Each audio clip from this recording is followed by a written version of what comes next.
¿Qué tal amigos y amigas de Proyecto Grado Cero? Bienvenidos sean todos ustedes una vez más. Estamos con William Robinson. Bienvenido, William. Muchas gracias.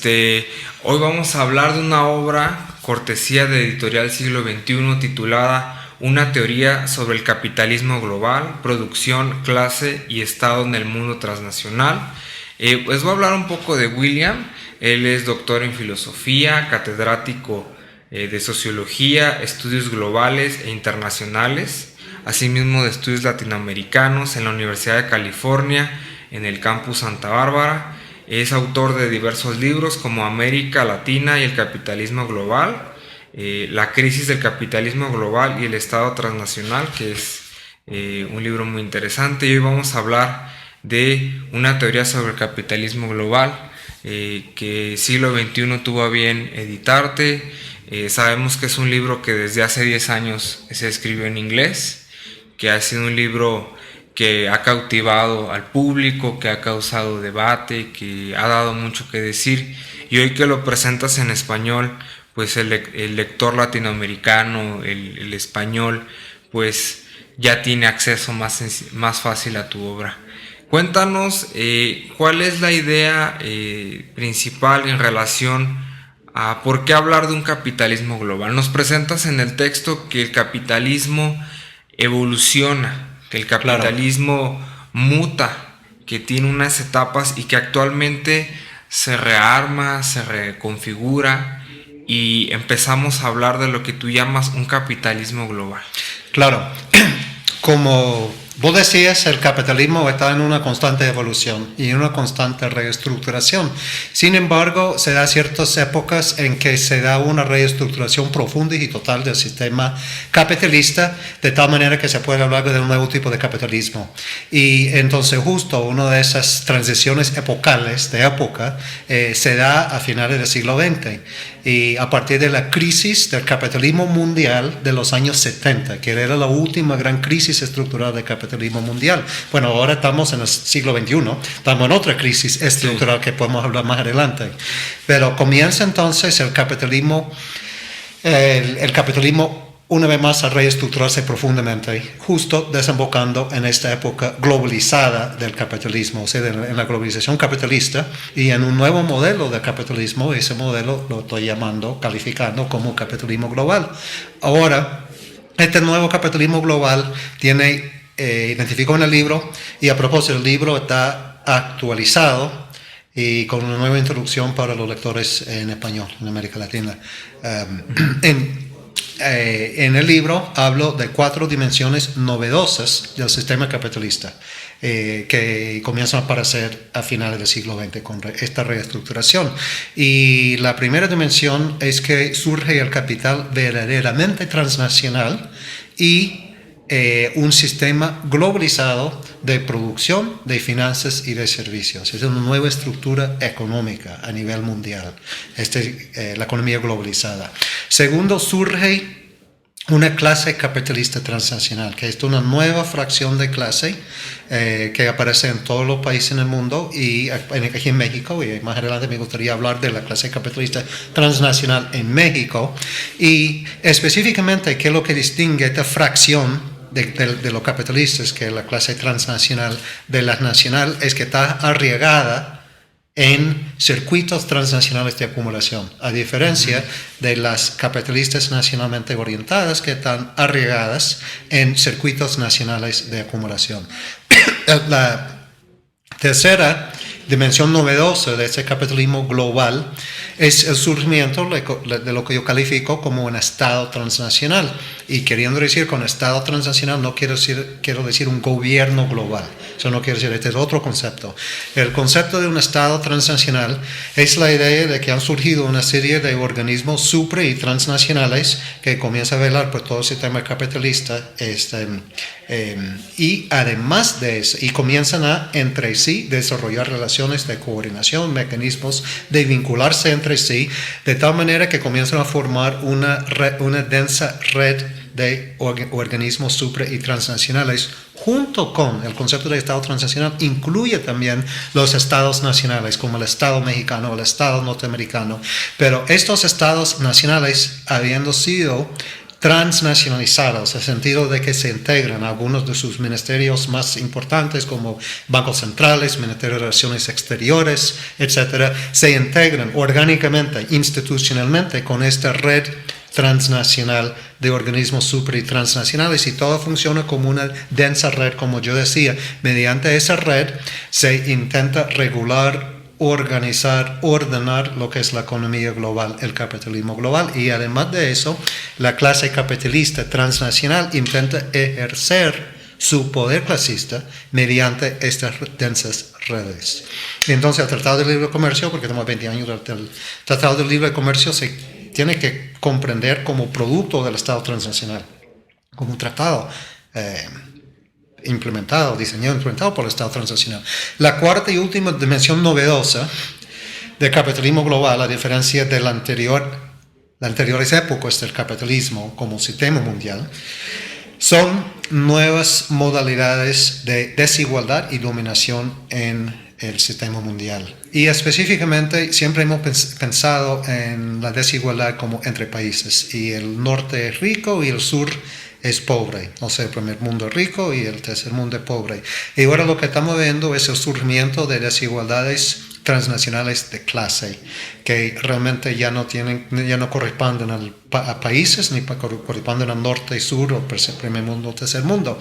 Entonces aquí tenemos, en México, por ejemplo, tenemos sectores del país, sectores sociales del país y lagos del primer mundo dentro del tercer mundo. Y en Estados Unidos tenemos lagos del tercer mundo dentro del primer mundo. Cada vez más hay que pensar en las desigualdades como desigualdades transnacionales clasistas. Eso no quiere decir que no hay países más pobres y países más ricos, todavía hay. Obviamente, si uno quiere sobrevivir bien en este mundo, sería preferible nacer en Canadá o en Alemania que nacer en el Congo o en Afganistán. Todavía tenemos esa diferencia tradicionales en términos de desigualdad mundial, pero una de las ideas aquí es que queremos entender cuáles son los cambios estructurales en marcha, cuál es el desenvolvimiento aquí de la historia y cuáles son las nuevas tendencias. Entonces, serían esas las 4 dimensiones novedosas del capitalismo global.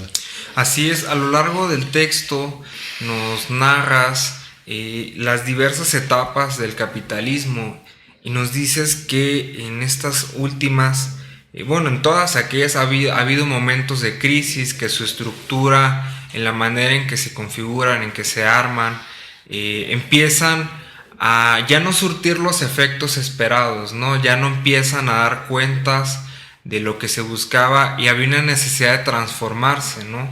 Entonces tú nos dices, el capitalismo global es la transición de un modelo antiguo porque ya no había forma de sostenerlo, pero nos tocas varias cosas muy importantes, ¿no? La cuestión de la política, la cuestión de lo económico, pero también hay una parte social, ¿no? En donde juega un rol la sociedad, ¿no? Hay muchos puntos como la educación, la cultura, que se mezclan en todo esto. ¿A dónde voy? Me gustaría que nos dieras cuentas de, en estos 3 apartados, cuál es la como visión que tiene el capitalismo global sobre estos temas, porque cada quien define su política, economía y visión social. Claro. Sí, déjame contestar, pero contestar un poco más ampliamente, poniendo un poco más en su contexto, y después hablamos directamente de educación, de política pública, etcétera, y cuál es el proyecto del capitalismo global respecto a esas instituciones y esas cuestiones sociales. Primero hay que entender que el capitalismo, muchas personas analizan la globalización como un fenómeno tecnológico, que se dieron cambios tecnológicos y esas tecnologías causaron tenían causalidad con la globalización, y no es así. Lo que pasa es que en el capitalismo nacional entró en crisis estructural, crisis de sobreacumulación, crisis de una baja de ganancias en los años 70. En América Latina la crisis se expresaba en el desmoronamiento pues, del anterior sistema de sustitución de importaciones y en la crisis de la deuda externa, etc. Capitalismo de la anterior fase entra en crisis. Pero ¿qué es lo que pasa?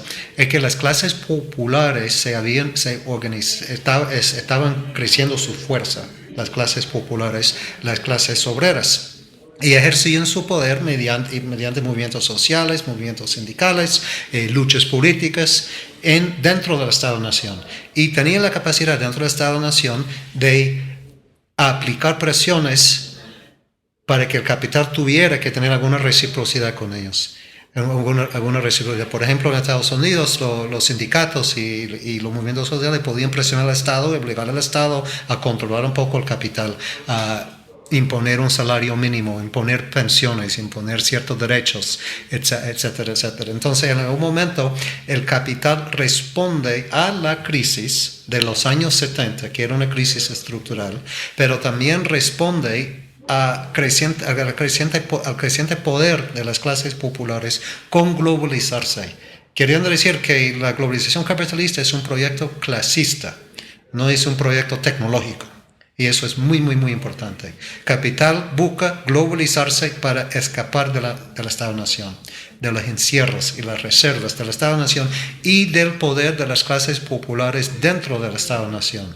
Y una vez que el capital transnacional ya logre la movilidad transnacional, puede cambiar o revertir la correlación de fuerzas con las clases populares. Realmente estamos hablando de luchas sociales y luchas de clase que conduce a la globalización.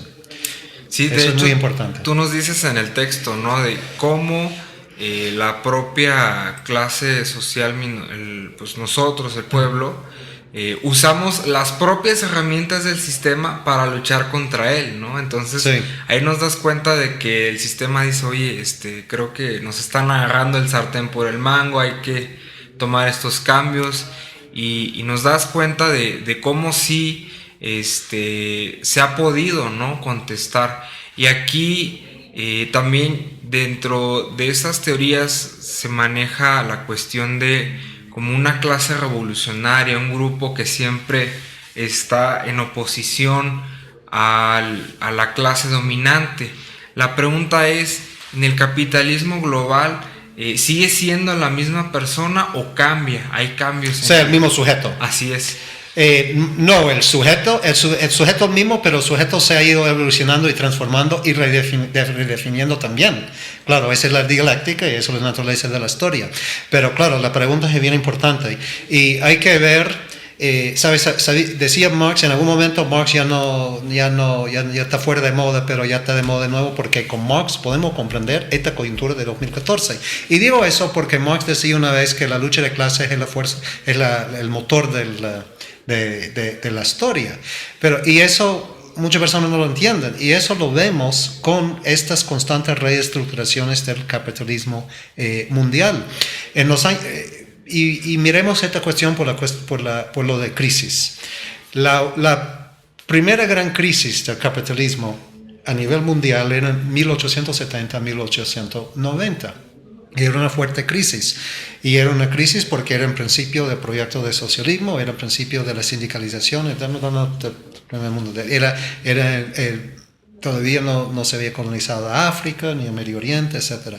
Y la respuesta a esa crisis era el imperialismo clásico, la colonización de África, la colonización de Medio Oriente, la colonización de lo que quedaba libre de Asia. Pero la segunda gran crisis era de los años 30, la Gran Depresión.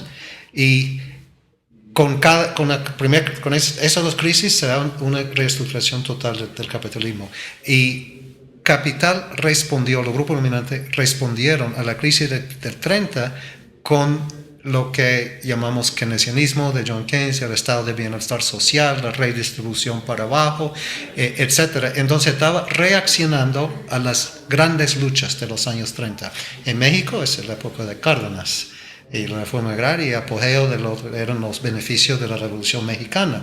Pero a nivel mundial, esa la introducción de la democracia social, la introducción de medidas de redistribución, de garantía para los obreros y obreras, etcétera, proyectos nacionalistas en América Latina, el auge el principio de cruentes luchas para la independencia en África y en Asia. Queriendo decir que se da la reestructuración de los años 30 frente a esa crisis como respuesta a los sujetos populares. Me está hablando de esos sujetos. Entonces, cada vez que hay una reestructuración es en respuesta a las luchas populares desde abajo. En los años 60 se da la famosa revolución de 68. Recordemos lo que está pasando en 68, porque es el auge de una gran oleada de luchas populares. El Che muere en Bolivia en 67. En 1968 tenemos el masacre de Tlatelolco aquí, la lucha de los estudiantes, y no estamos muy lejos, la lucha de los obreros. Tenemos en Vietnam, tenemos la intervención norteamericana y la ofensiva Tet, que era el principio de la derrota de los norteamericanos en Vietnam.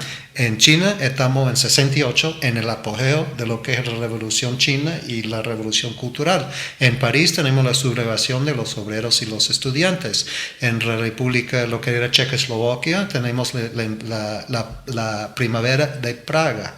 En 68 en África tenemos todavía fuertes luchas para la liberación nacional. En 68 tenemos, pues el año anterior Che había muerto.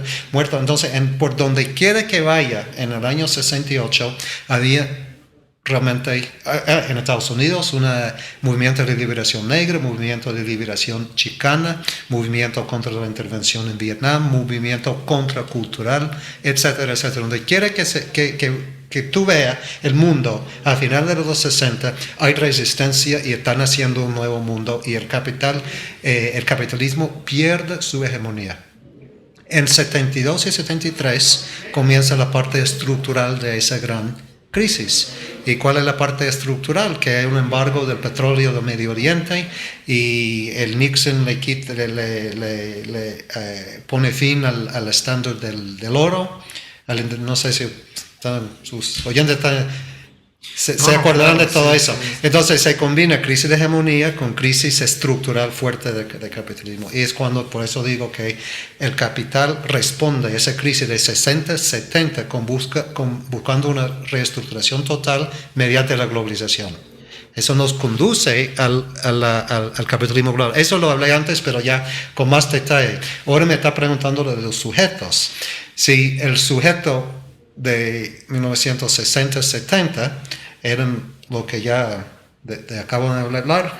Ahora hay que decir de que el capital se ha transnacionalizado. Así que cualquier sujeto que desafíe el capitalismo global también se tiene que transnacionalizar. Eso es primero, hablando de sujetos. Tiene que transnacionalizarse.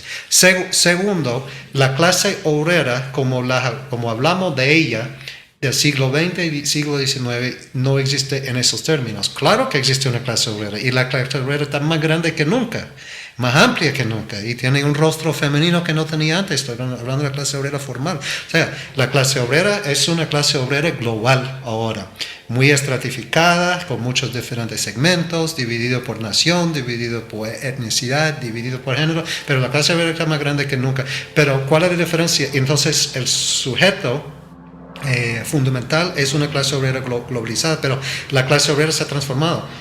Ya no es solo trabajo de fábrica, sino una buena parte de la clase obrera se ha informalizado, está en el sector informal. Otra gran parte de la clase obrera ahora tiene rostro femenino, hay más obreras en el mundo hoy en día que obreros. Entonces aquí estamos hablando de un sujeto femenino y estamos hablando de la relación entre clase obrera y género también. También la clase obrera se ha flexibilizado. Ya un trabajador típico, ya sea en México, ya sea en Estados Unidos, ya sea en Alemania, ya sea en Japón, ya sea en Sudáfrica, ya no tienen trabajo de 40, 45 horas semanales fijo, garantizado a lo largo del año, sino flexibilizado. Y precariedad y el subempleo etcétera, etcétera. Queriendo decir que la clase obrera ya es muy diferente. Entonces, el nuevo sujeto es una clase obrera transformada, correspondiente a siglo XXI y el capitalismo global. Entonces, y tenemos ya los movimientos sociales. Teníamos movimientos sociales en el siglo XX y en el siglo XIX, pero ahora tenemos una diversidad de movimientos sociales de toda clase y tenemos nuevos sujetos por las nuevas identidades. Tenemos el sujeto indígena, tenemos el sujeto campesino, tenemos el sujeto de los estudiantes, tenemos el sujeto de activistas ambientalistas, tenemos el sujeto de comunidades autónomas. Todos esos grupos son de una forma de una clase obrera, queriendo decir que son dueños de su cuerpo y están bajo el dominio del capital transnacional, pero ya es todos esos sujetos. Entonces la resistencia al capitalismo global en el siglo XXI tiene que provenir de amplias alianzas, amplias coaliciones, de una clase obrera mucho más compleja, mucho más diversa que antes, y esos nuevos sujetos de los movimientos sociales. Pero sí hay sujetos desde abajo, y al contrario, el capitalismo global está en crisis nuevamente porque está enfrentando resistencias y problemas estructurales. Sí, de hecho, al final del texto nos haces un diagnóstico de la introducción a este siglo, ¿no? De cómo estos años, los últimos años que hemos vivido, ha habido otros movimientos, otras cuestiones en lo económico, en lo político, en lo social, que tú dices, pues próximamente tendrán que volver a hacer nuevos replanteamientos de la estructura, ¿no? Hay una parte donde hablas introduces esta cuestión de la posmodernidad, del posmodernismo, ¿no? Que influencia mucho el quehacer político, social y económico, ¿no? ¿Qué opinión te merece esta tendencia ideológica, ¿no? ¿Consideras que pueda llegar a dar cuentas de la nueva realidad o crees que es una ideología que no corresponde? Sí, es buena pregunta. Primero quiero reconocer algunos aportes del postmodernismo para después decir que en sí el postmodernismo realmente no aporta. O sea, sacamos lo que ha aportado lo bueno, pero como una filosofía global, en realidad no, todo lo contrario.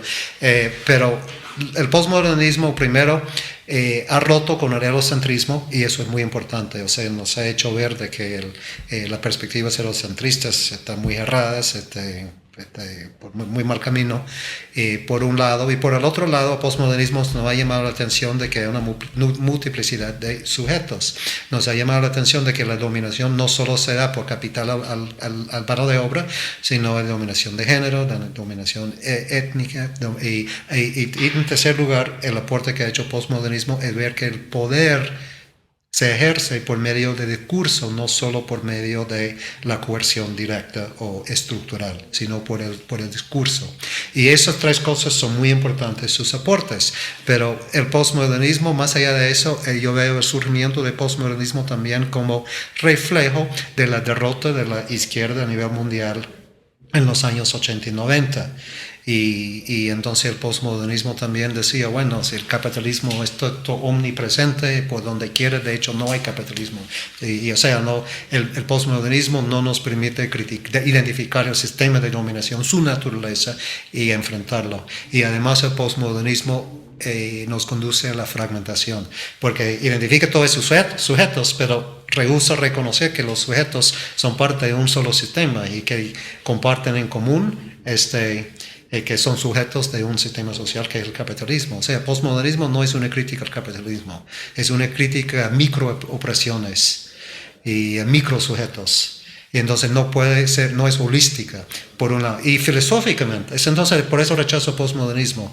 Y de hecho, con la crisis, sobre todo de 2008 para acá, muchas personas ven que el postmodernismo anda en bancarrota, no nos ofrece insumos intelectuales, analíticos, teóricos para enfrentar esta crisis. Así que el postmodernismo va en declive y bien que se vaya. Y que nos quedamos con los aportes que nos dio. Ahora, un comentario filosófico, no sé, es muy abstracto para la entrevista, pero también hay que ver una cosa. El esquema tradicional, histórico, epistemológico, para pensar epistemológicamente el mundo, era que aquí hay un objeto, el objeto que es el mundo objetivo. Aquí está sujeto, que puede ser clase obrera, puede ser mujer, lo que vos querés, pero es sujeto. El sujeto. De medio está el símbolo que está mediando entre sujeto y objeto. Entonces, estoy hablando de poco la historia de los últimos 40, 50 años de filosofía, de pensamiento filosófico del mundo. Viene el postestructuralismo, y dice, no hay realidad objetiva, ya no hay objeto, solo sujeto que nosotros construimos, por eso la construcción social de la realidad, ¿verdad? Y hay símbolo, seña, ¿verdad? Símbolo. Esas dos cosas. Entonces se quita la realidad objetiva, la posibilidad de conocer una realidad objetiva. Eso es postestructuralismo, que es la antesala del postmodernismo. Viene el postmodernismo y dice, no solo que no hay objeto, sino no hay sujeto. Hay solo símbolo, seña. Y eso es postmodernismo. Entonces es un esquema que en realidad no nos deja con absolutamente nada para entender e intervenir eficazmente en el mundo, y el postmodernismo no nos permite tampoco ver un sujeto colectivo y no se transforma el mundo sin sujeto colectivo. Bueno, esos son unos comentarios sobre el postmodernismo. Muy bien, aquí abordas una cuestión, ¿no? Nos dices que se aprende del postmodernismo que la dominación también se da a través del discurso, no solamente de cuestiones económicas. Y del siglo XX para acá se han introducido dos elementos dentro del discurso político muy fuertes, que yo no sé cómo considerarlos, si los buenos o malos, bueno, más allá de hablar de bondad o maldad, si son útiles o no, que es la cuestión de la democracia y los derechos humanos. O sea, yo no sé si considerar estos dos como una verdadera recompensa de la lucha, o si simplemente quien domina te dice, ay, mira, tienes derechos y hay democracia, pero es una manera de apaciguar y decir todo está bien, sí, y yo sigo controlando, ¿no? Sí, muy buena e importante pregunta. Y una vez más hay que pensar dialécticamente porque son las dos cosas. Uno es una forma de apaciguar a la lucha de los de abajo, y por otro lado es un logro de la lucha de los de abajo. Y no está en contradicción decir las dos cosas, porque la naturaleza de la dialéctica, de la realidad dialéctica. Y veamos, eso es muy importante porque lo vinculado con el capitalismo global. Mira, primero hablemos de derechos humanos. Sabemos que, limitémonos pues a comenzar con América Latina. América Latina está gobernada por las dictaduras y la violación de derechos humanos en los años 60 y 70 por donde quiera. Pues aquí no hay un gobierno militar en México, es prácticamente el único país, pero tiene dictadura de otro tipo.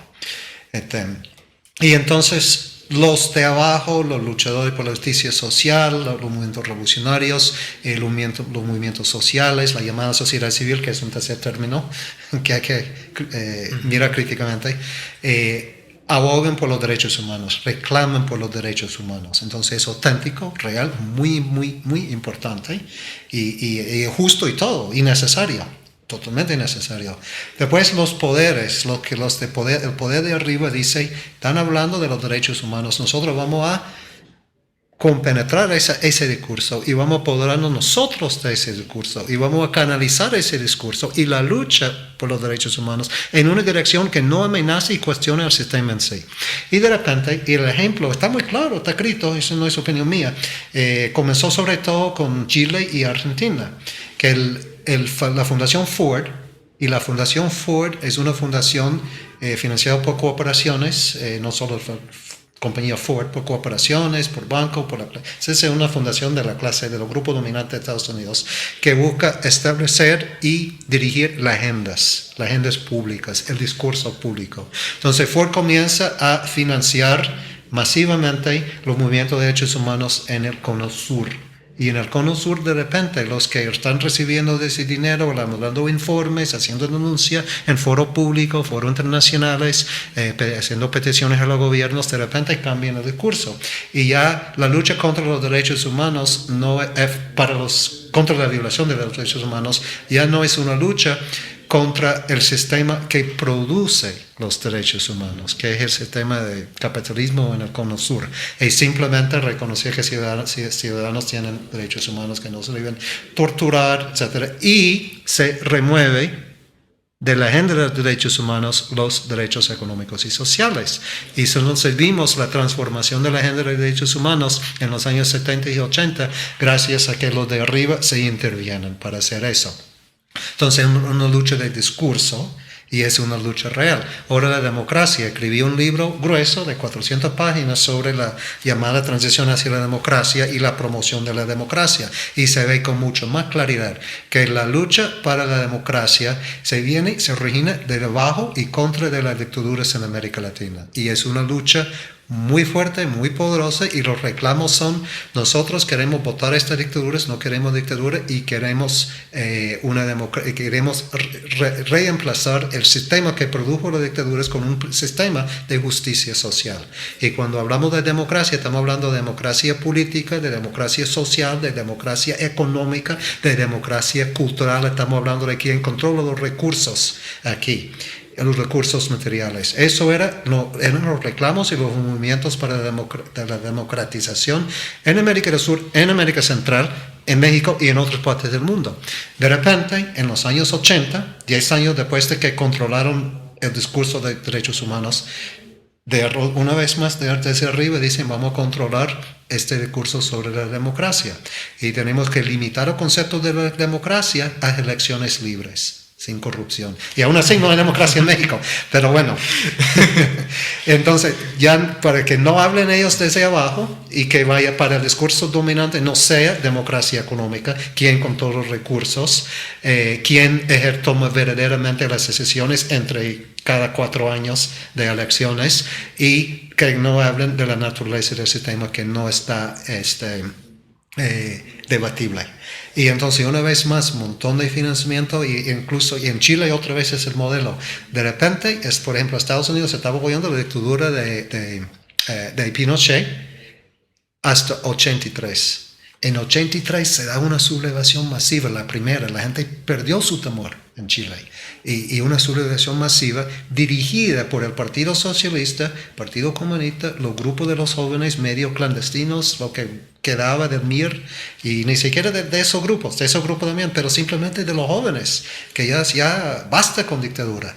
Y entonces estaba fuera de control de los partidos tradicionales y de la élite tradicional. De repente Estados Unidos va donde la dictadura y dice: mira, entre 83 y 85, y cambia el discurso. Estados Unidos dice: ya no vamos a apoyar a la dictadura, vamos a apoyar una transición hacia la democracia, pero vamos a garantizar en esa transición hacia la democracia de que la vieja élite, democracia cristiana, etc., la vieja élite calma las masas y vuelve a gobernación civil, a un gobierno civil, sin que haya cuestionamiento del sistema neoliberal. Y eso va a ser el concepto de la transición hacia la democracia. Y eso se dio en Chile y después se dio en toda América Latina. Y entonces, bueno, una larga respuesta a tu pregunta, que exactamente se ve ahí la batalla de discursos, pero detrás de la batalla de discursos se batalla para qué tipo de sociedad vamos a tener. Y claro, el discurso es poder, pero ese poder de discurso se arraiga también en el poder material. Así es, esta parte última me inquieta mucho, porque a México tiene pocos años que se le ha dado mucha fuerza a hablar de los derechos humanos. La democracia creo que llega un poco antes. Tuvimos una transición política en el 2000, entonces ya se había trabajado el tema, pero en 2011 es donde se da este paso y hay una promoción, un discurso bastante fuerte, ¿no? Entonces hoy parece que te dicen: vamos a estar mejor. Bueno, pudiéramos discutir muchas horas sobre el punto, ¿no? La idea es seguir avanzando en relación al texto. Hay otra parte que me inquieta, y es que hablas de que se puede dar una especie de capitalismo global desde los de abajo para los de arriba, ¿no? Como esta idea de invertir los papeles y que vuelva a empezar los de abajo a tomar ese poder y empezar a demandar lo que tanto quiere y hacer que el sistema vuelva a cambiar. Claro. Bueno, en primera instancia la globalización en sí no es el problema. La globalización, la idea de que hay una creciente integración de todos los seres humanos, de que se abran espacios para que haya intercambios y entre personas de China y personas de México, y que estas tecnologías podrían permitir a la humanidad unas cosas maravillosas. El problema no es la globalización, al contrario. La globalización también nos permite suprimir provincialismo, creo que es provincial, o sea, la palabra es como dividir fronteras, quitar fronteras. Nos permite quitar fronteras, nos permite encuentros entre seres humanos de todo el planeta. O sea, la globalización podría ser una maravilla, pero una globalización desde abajo. El problema es la globalización capitalista. Es la globalización capitalista. Pero uno de los productos secundarios o efectos secundarios de la globalización capitalista es que los pueblos se globalizan obligatoriamente, de todas maneras, obligatoriamente. La globalización capitalista desata una oleada de migraciones transnacionales, no solo de mexicanos a Estados Unidos, sino nicaragüenses a Costa Rica, africanos a Europa, por donde quiera, los pueblos se mezclan por donde quiera. Y además nos obliga, si queremos enfrentar el poder del capitalismo global, nos obliga, como decía antes, a transnacionalizar nuestras luchas, nos obliga a apoderarnos a nosotros de este proceso de globalización y transformarla. Por eso, yo no uso la palabra alter globalización, pero no estoy opuesto a ese concepto. Al contrario, los franceses inventaron alter globalización, queriendo decir una globalización alternativa. Y estoy de acuerdo con ellos. O sea, que el problema no es globalización capitalista, desde arriba. En algún momento de la entrevista, vaya haciendo la pregunta, pero en algún momento también hablemos de la crisis actual. No, claro, sí. De hecho, esa parte es la que iba, ¿no? Bueno, realmente cada parte del libro sí nos daría mucho para estar discutiendo, ¿no? Los conceptos y todo. Y algo que también me inquieta es esto que comentas, lo comentábamos fuera del aire, ¿no? La situación actual de México, porque al final de cuentas también vamos a participar o estamos participando en esto, ¿no? Tenemos actualmente en el estado de Michoacán movimientos armados, hay unas cuestiones económicas, este año hubo cambios en impuestos, entonces hay un mover de todos los tipos, entonces este 2014 es muy complicado y nada más llevamos 30 días. Sí. Entonces, yo quisiera saber cuál es tu opinión sobre México, cuál es tu diagnóstico de la sociedad mexicana, de la política, de la economía y hacia dónde crees que va todo eso que está pasando. Sí, otra fantástica pregunta que podemos pasar horas. ¿No? Eso. Déjame contestar de esta manera. Déjame decir que México está en crisis. Y déjame hablar un poco de México y después aprovechar de la discusión de crisis para hablar de la crisis global. Bien. Por lo menos abarcamos esas dos cosas, ¿verdad? Y bueno, México está en crisis y lo que está pasando en México se ha globalizado totalmente. Y en México se está dando una crisis en parte por la misma razón que el sistema global está en crisis. Hay una polarización social sin precedente, espantosa y sin precedente. Aquí hay una clase capitalista transnacional mexicana y que tiene nombre y apellido, que Carlos Slim, Salinas de Gortari y su grupo Carso, su grupo México. Hay un pequeño grupo que están completamente integrados a lo que es la clase capitalista transnacional de afuera, son parte de la élite global, son parte de la estructura de poder global y son los dueños de México, son los completos dueños de México. Nunca se ha visto una concentración de riqueza y poder tan concentrado en manos de tan pocos en México, creo que en toda la historia, a lo mejor desde 1909, que dio paso pues a la Revolución Mexicana, pero aún así era diferente, porque ahora estamos hablando de quien controla el poder en México, es esta élite transnacional, totalmente transnacional. Carlos Slim era el hombre más rico del planeta. Hace como 3-4 semanas subió el valor de las acciones en ¿cómo se llama? Microsoft, y entonces Bill Gates ahora está en primer lugar y Carlos Slim en segundo lugar, pero de todas maneras aquí está el poder transnacional dentro de manos mexicanos junto con pues sus colegas de toda parte del planeta, mientras la masa se hunde cada vez más en la pobreza.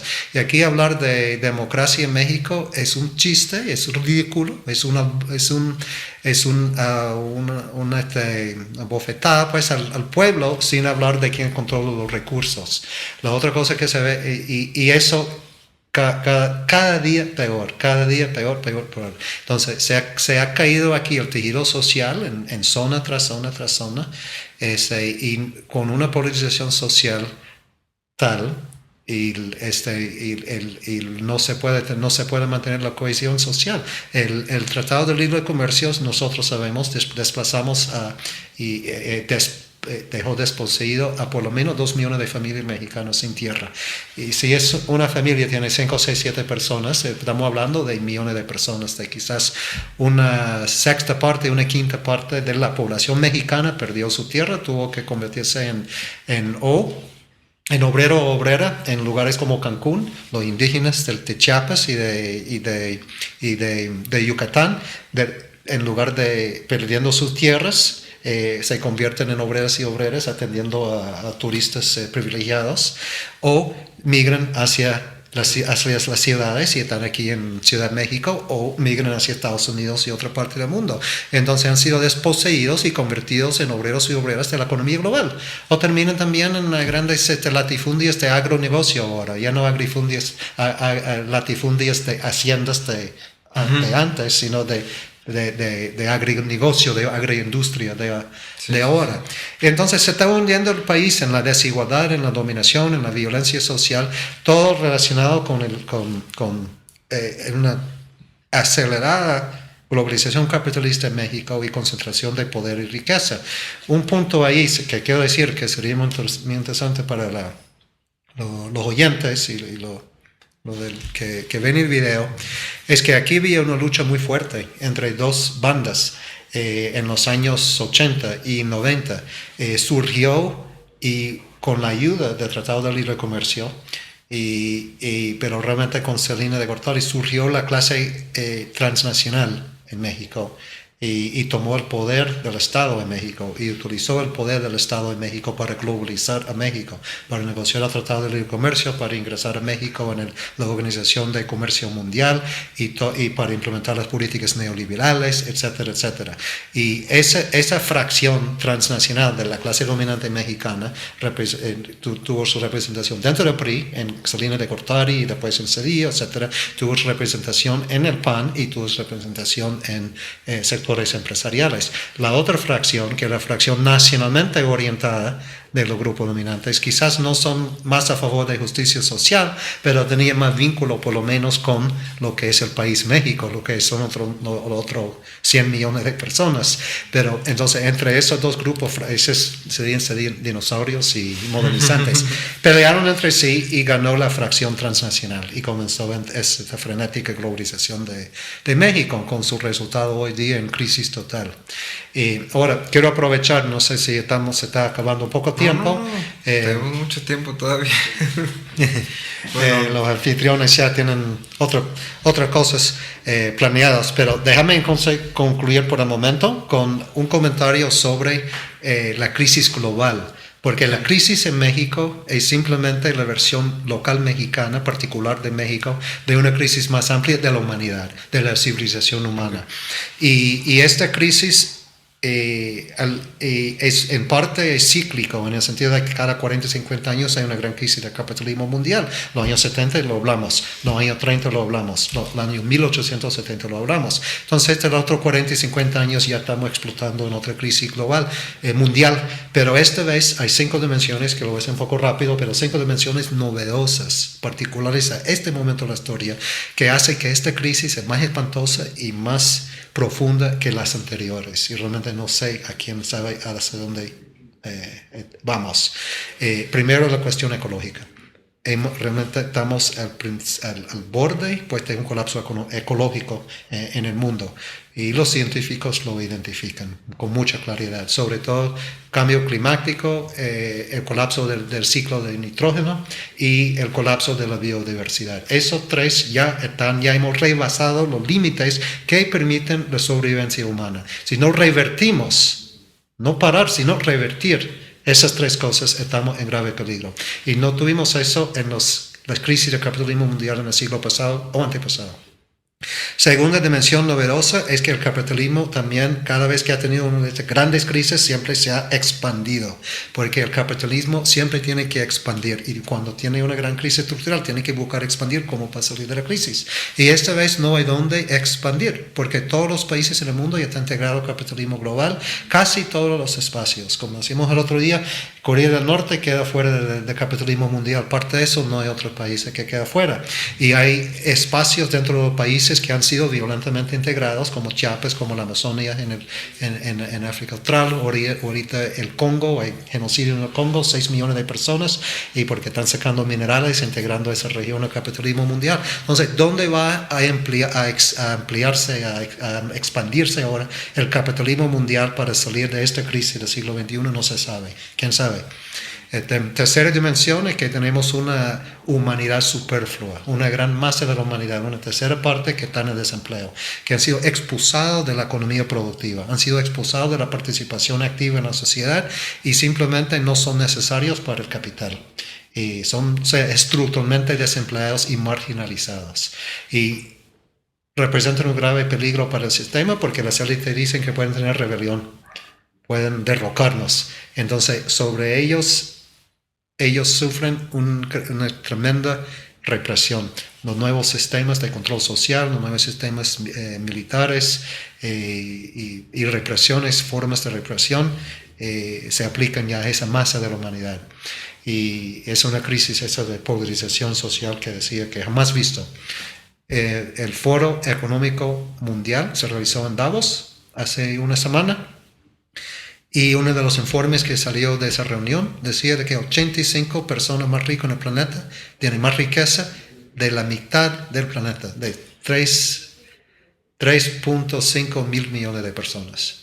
85 personas. Que aquí, estando de pie, podemos tener 85 personas. Un poco apretado, pero 85 en este pequeño. Más riqueza y, por lo tanto, poder que la mitad de la humanidad. Y entonces esa es la tercera dimensión novedosa. Nunca vimos tales niveles de desigualdad. Una cuarta dimensión es... bueno, la vamos a limitar a una cuarta dimensión porque parece que se está acabando el tiempo con mis anfitriones aquí. Pero cuarta dimensión que quiero decir es que, y eso también baja aquí con el concepto de Estado transnacional. En el pasado hemos tenido crisis del sistema, pero cada Estado nacional podría implementar alguna regulación, algún control dentro de su propio territorio. Y podría así atenuar un poco, amortiguar un poco la crisis y también hacer algunos cambios estructurales para corregir algunas fallas que promueven la crisis. Pero ahora tenemos una economía globalizante, el capital transnacionalmente móvil que puede moverse por el planeta y por redes digitales y por computadores sin ningún control. Entonces la autoridad política todavía se ejerce a nivel de Estado-nación, mientras la economía está completamente globalizada y el valor en forma de moneda está totalmente digitalizado. Entonces es una contradicción. Ese quiere decir que no hay fuerza política para regular y imponer condiciones sobre el capital transnacional. El Estado transnacional de que hablé todavía es incipiente y todavía no tiene el poder de imponerse sobre el capital transnacional. Han intentado. Se reúne el G8, el G20, se reúnen en Davos y aunque son capitalistas o son de los grupos dominantes, reconocen la necesidad de imponer cierto control sobre el capital transnacional, pero no lo han podido hacer porque todavía no tienen la fuerza política. Es la contradicción entre lo económico y lo político, que no permite una salida de la crisis. Bueno, creo que hasta ahí hay mucho más que hablar, pero hasta ahí llegamos. Pues muchas gracias, William, por el tiempo que nos dedicas. Muchas gracias a Siglo XXI Editores. Espero que les interese leer mucho la obra. Realmente es un texto que nos deja reflexionar mucho, un texto que nos lleva a una reflexión tanto de nuestro presente, del pasado y por supuesto nos hace muchas preguntas hacia el futuro. Muchas gracias. Gracias a ustedes.